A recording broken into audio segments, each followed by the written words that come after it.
Rockline sir 3 ದಿನಕ್ಕೆ 50 ಕೋಟಿ remuneration collection ಮಾಡಿರೋದು, ಅದ್ರ ಬಗ್ಗೆ.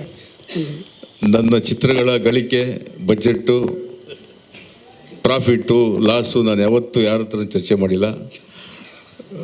ಈ ಚಿತ್ರನೂ ಅಷ್ಟೇ ತುಂಬ ದೊಡ್ಡ ಮಟ್ಟಕ್ಕೆ ಗಳಿಕೆ ಆಗ್ತಾ ಇದೆ ಅಂತ ನೀವೇ ಹೇಳ್ತಾ ಇದ್ದೀರಾ, ನೀವೇ ಬರಿತಾ ಇದ್ದೀರಾ. ಹೌದಾ, ಇಷ್ಟಾದರೆ ಆಯ್ತಪ್ಪ, ಭಗವಂತ ಕೊಡಲಿ ಇಷ್ಟು ಅಂತ ಪ್ರಾರ್ಥನೆ ಮಾಡ್ಕೊಂಡು ಸುಮ್ಮನೆ ಇದ್ದೀನಿ ಅಷ್ಟೇ. ಬಟ್ ಆಗ್ತಾ ಇದೆ. ನಾನು ಲೆಕ್ಕ ನೋಡೋಕ್ಕೆ ಹೋಗೋದಿಲ್ಲ, ಫ್ರಾಂಕಾಗಿ ಹೇಳ್ತೀನಿ. ಲೆಕ್ಕ ನೋಡೋದು ಕೊನೆಯಲ್ಲಿ ನೋಡ್ತೀನಿ,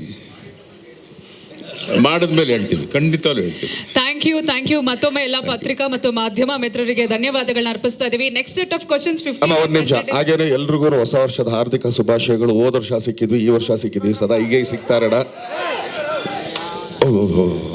ದಯವಿಟ್ಟು ಕೂತ್ಕೊಳ್ಳಿ. We have a celebration still. So ಎಲ್ಲ ಈ ಥರನೇ ಪ್ರೀತಿ ಪ್ರೋತ್ಸಾಹ ಕೊಡಿ, ಆಶೀರ್ವಾದ ಮಾಡಿ. ನಮ್ಮಂಥ ಕನ್ನಡ ಚಿತ್ರರಂಗದ ಸಣ್ಣ ಕಲಾವಿದನ ಅರಸಿ ಬೆಳೆಸಿ ಅಂತ ಕೇಳ್ಕೊಳ್ತೀನಿ. ಧನ್ಯವಾದ. ಹಾಗೆ ಈಗ ನಮ್ಮ ರಾಕ್ಲೈನ್ ವೆಂಕಟೇಶ್ ಸರ್ ಪರವಾಗಿ ಈಗ ಒಂದು ಸ್ಮಾಲ್ ಸೆಲೆಬ್ರೇಷನ್ ನಡೀತಾ ಇದೆ.